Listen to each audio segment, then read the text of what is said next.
Amen. Na sumapagpalang umaga nga po sa ating lahat, higit po sa ating Panginoon. Nadako po tayo sa pagbibigay. Kung saan ito man din po ay kasama po sa paglilingkod. Na kung kulang po ang paglilingkod natin sa Panginoon, wala pong kabuluhan. Ipagbukas po kayo sa akin sa Pangalawang Kronika, chapter 24, verse 10. Sabi niya po dito, nagalak ang mga tao at ang kanilang mga pinuno at naghulog sila ng kanilang buwes sa kaban hanggang sa mapuno ito. Dinadala naman ito ng mga lubita sa mga kagawad at hari at ang lahat nito ay kinukuha ng kalihim ng hari at ng kanang kamay ng pinakapulong pari. Pagkatapos, ipinabalik uli ang kaban sa may pasukan ng templo. Ganito ang ginagawa nila araw-araw, kaya nakalikon sila ng malaking halaga. Verse 12, sabi niya po dito, ang nagikon nilang salapi ay ipinagkakatiwala naman sa hari at ni Doida sa mga namamahala sa pagpapagawa ng templo. Umupa sila ng mga kantiro, mga karpentero at mga panday ng bakal at ng tanso upang magkumpuni ng mga sira na templo. Sabi niya po dito sa 13, nagtrabaho ng mabuti ang mga manggagawa. Ibinalik nila sa dating kalagayan ang templo ng Diyos at pinatibay pa ito. Na alam niyo po, maalala ko lang po nung pandemic, di ba po, na diniklara po ng pamahalaan na bawal po tipon-tipon ang mga sumasamba.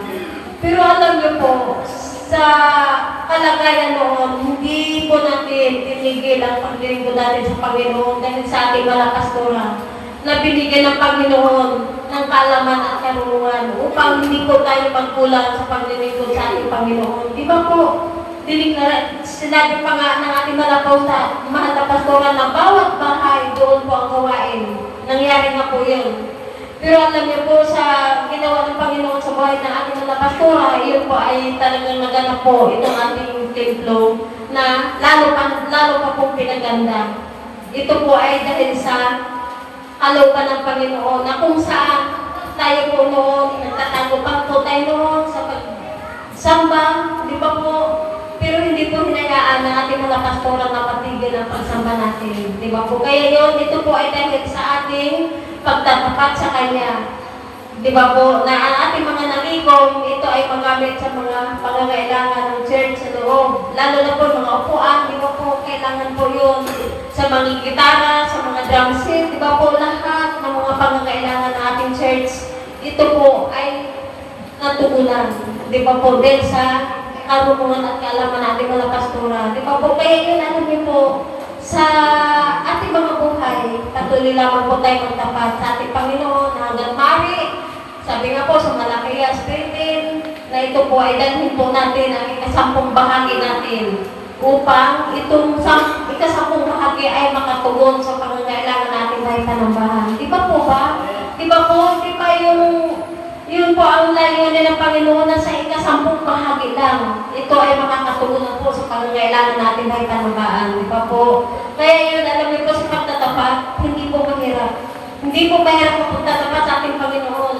Sa ikasampung bahagi lamang po. Di ba po? Kaya yun, alam niyo po sa pagbibigay, talagang labanan dito. Bigayan dito sa ating Panginoon. Na kung anong meron po tayo, talagang sa lalo na 10%, kung meron po tayo, higitan pa po natin para sa pangangailangan natin, church. Di ba po? Hindi yan mapupunta sa ating mga pastora. Dahil ating mga pastora, ito po ay napakasilan. Di ba po? Napakahigpit sa pera, sa kapirahan. Di ba po? Ito ay talagang nilalaan sa pangangailangan ng church, sa mga bayarin. natin. Di ba po? Kaya yun, huwag po tayo mag-atubili na magbigay ng tama. Di ba po? Kasi hindi naman po mapupunta sa tao kundi sa pangangailangan ng bayan Panambahan.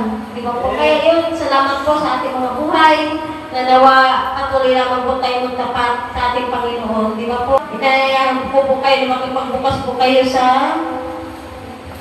unang Timoteo, chapter 5, verse 17. Sabi niya po dito, ang mga matatandang pinuno ng Iglesia na mahusay, mamahala po ang ating mga pastor na talagang wala po tayo masabi kasi siya po ay napakahusay, mamahala sa buong Iglesia ng Jesus My Life. Di ba po? Kaya yun, sabi na po dito, mahusay, mamahala ay karapat-dapat tumanggap ng paggalang at kabayaran. Hindi po tumatanggap ng kabayaran natin mga pastora, kundi ang kusang loob po natin na ibibigay sa kanya, iyon po ay masaya na po siya. Di ba po? Kaya yun, sabi niya po dito,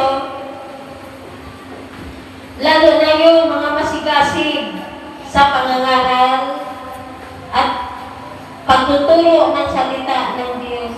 So, di ba po, ang mga pastor talagang inaabot niya po tayo palagi sa salita ng ating Panginoon. Kaya yun, salamat po sa ating mga pastora na sabi nga po sa Galatians 6, verse 6, ano man po ang mayroon sa atin, patuloy po natin sa bahagi na yun.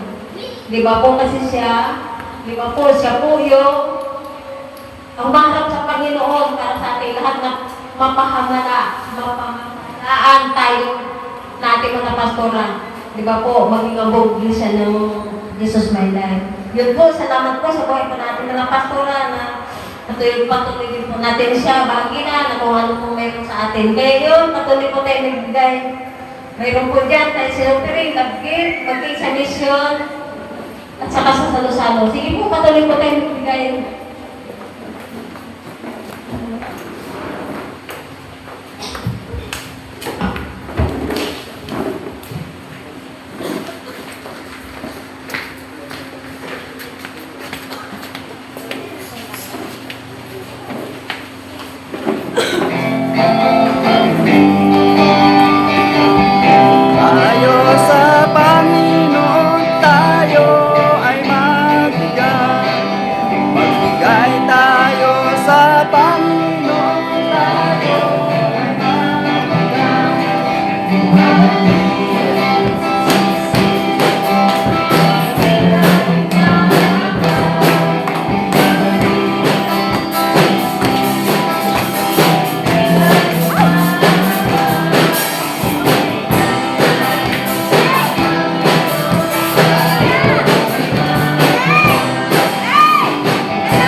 Sige po, patuloy po natin gusto natin mga kamay. Lord Jesus, sa magbanal, salamat po Diyos sa ating mga kapatid na patuloy po nagtatapat sa iyo, Diyos, na patuloy ka po ginuuna sa Jesus para ito po ay naranasan po nila ang mala sa Jesus pagpapala, na patuloy po pati sa kanilang siksik, bigay. Yes, Lord Jesus, salamat po Diyos sa kanilang mga buhay, na patuloy po Amang pagpalain ang kanilang mga pinabubuhay, mga kanilang negosyo, Jesus, trabaho. Lord Jesus, salamat po Diyos sa mga pananalangin nito. Patuloy mo po ito ang magbalansilahan na yung malakas na kapangyarihan ito upang ito po ay mangawit lamang po sa tama sa loob ng kahitan ng virus, Lord Jesus. Maraming salamat po Diyos. Ibalik mo po yung siksik at umaapawis Jesus. Pagpalain mo po ang lahat ng Diyos Jesus. Muli Ama, sa iyo na po namin pinapatid ang pinakabas na papuri. Pagsamba rin po sa salamat sa pangalan ng Jesus. Amen.